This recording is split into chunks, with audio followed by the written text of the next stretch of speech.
Well, I've known of Ernst Haeckel's work for quite some time, but never really had the opportunity to dive into it until this exhibition, and then became fascinated and started looking through the books, and then I bought the book and started reading about the man, and so it's really been an intensive kind of research just in the last few months for me. I think my background kind of associates me with his work. I was a biologist before I became an artist, and so there's kind of now the opportunity to bring the two fields together. What I've become most curious about, he makes beautiful work, and I think he was a very skilled and vigorous scientist, but I think I became really fascinated with his explorations of color, form, structure, and pattern that occur in nature, and also kind of the human response to that. And so that's kind of what I tried to deal with in the work that I made for the exhibition. Haeckel's work is not just a depiction or a representation of nature as it is. I think it's his own artistic exploration as well as scientific exploration of how we see nature, you know, and so a lot of what he was seeing had a lot to do with his environment of the time, you know, and I think also with how humans naturally kind of appreciate their, what is placed before them visually.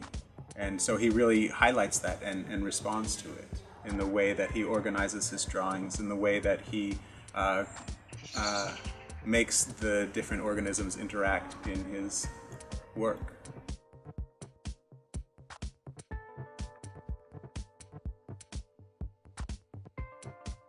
I made a series of vessels, kind of volumetric objects that attempted to explore kind of the limits of what glass can do in reaction to Haeckel's work. Haeckel had an incredible amount of detail in his work, and in that detail he represented, like I said, these color interactions and structures and forms.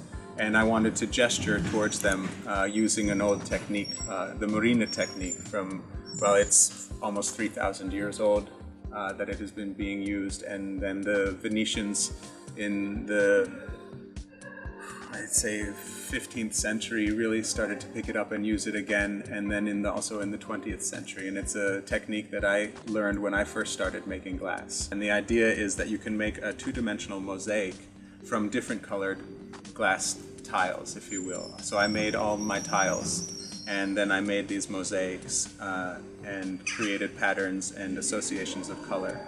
Once I have the mosaic, I can heat that piece up and fuse it into a sheet of glass that is then rolled up into a cylinder, and I close off all the holes and I close off the bottom, and from that point on I can begin blowing a shape in a traditional kind of glass blowing process.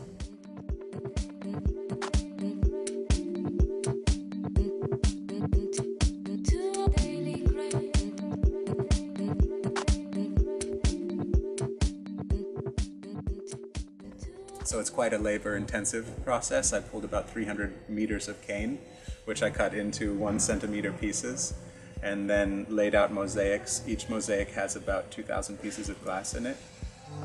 And then once that was set, heat them up, work on the cylinder for about an hour, and then work on blowing the piece for an hour to an hour and a half.